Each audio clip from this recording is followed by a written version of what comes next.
I think it targets like a really wide audience. Like your actors look like they're around 2018 age gap, sort of thing. So I feel like this could sort of target and from anywhere between like I'd say maybe 16, 15 youngest up to like 20s, like mid-20s very easily. You're also using like this really universal theme of romance, but also like heartbreak, so I feel like that can resonate with almost anyone. I think it primarily targets a male audience, like specifically homosexual male audience. However, I feel like it could easily target like any gender of that has experienced a romantic relationship, or just people who seek like homosexual relationships in general. Definitely music video. You have a lot of shots that go well with the music. Specifically, you have this really slow-paced music, and you sort of play on that by having these sort of like longer shots that sort of like really just let you get into it. It's like really nice. Probably just indie. Like, I can't put my hand on like anything specific. Unless like light country, maybe. Very realistically, relationships come with heartbreak a lot of the time, and usually in media either men, especially in homosexual relationships, are hypersexualized or not represented at all. I feel like this portrays like a very grounded and realistic look at both like the very sweet times in a relationship as well as like sad times.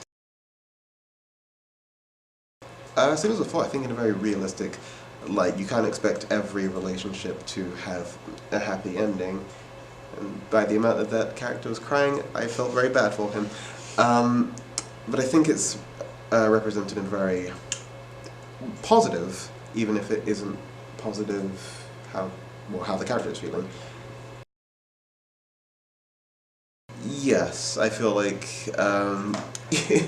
there are times where another person will make us feel like this huge nostalgia for like very sweet memories gone past, and you can't help but like, even if you can't lash out physically, like you are contained in your like mental space where you're just weeping and sobbing. Yeah, I can relate to him sort of.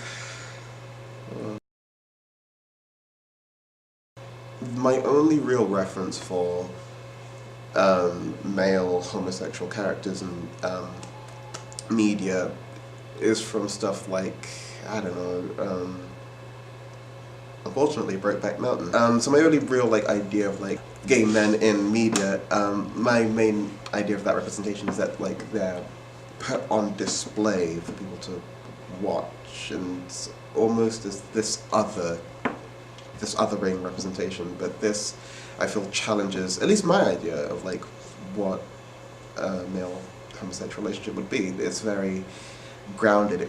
I feel like watching this, I could be either one of these characters myself.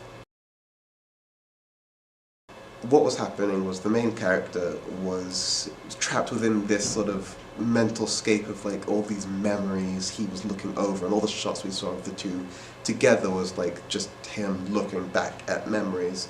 And so by the end of it, when he walks out of that room, it's this maybe acceptance, maybe just this, I don't know, time to take a break from like looking back. But I feel like it was very clear in the way it was presented, especially because I think the pictures specifically are a very good way of like linking those two ideas. It's okay to be sad about the fact that you're not in a relationship with anyone anymore. It's okay to like feel grief about things no matter what like anyone else says, and it's okay to miss people even if like you can't be in a relationship with them anymore. I feel like that's the message of the music video. I really love the way you use panning shots in this. Like you have a lot of slow panning shots, like especially when you were panning downwards for the dog and it was licking the ice cream. It was very cute. A lot of these really drawn out long takes that just, it sets the atmosphere very early on. It's a very slow song, and so slow shots, especially moving slow shots, just make it feel more dynamic, but also very fitting with the music you're using. If it were just for the song, probably not. It's a very slow song. But I think if somebody told me, hey, this really cool video exists, I would watch it and probably watch it again and again and again and again. Because the way your shots were compiled and put together, you could probably like look at all these different references you've put up. Like you put a lot of attention into detail with like the wall, and I think you could just spend enough time looking at how all of those little pieces of memorabilia sort of link to the characters. You can spend so much time just like sort of creating what isn't shown in your own head, and so I think I would watch this video just for that reason. I noticed these weird little blips through some of the cuts, as though like for like a frame or two, there were these other shots that were put in place or something. I wasn't quite sure what that was about, but other than that, I don't think there was anything I really disliked, even trying to think. No, I think I liked the entire thing quite a lot.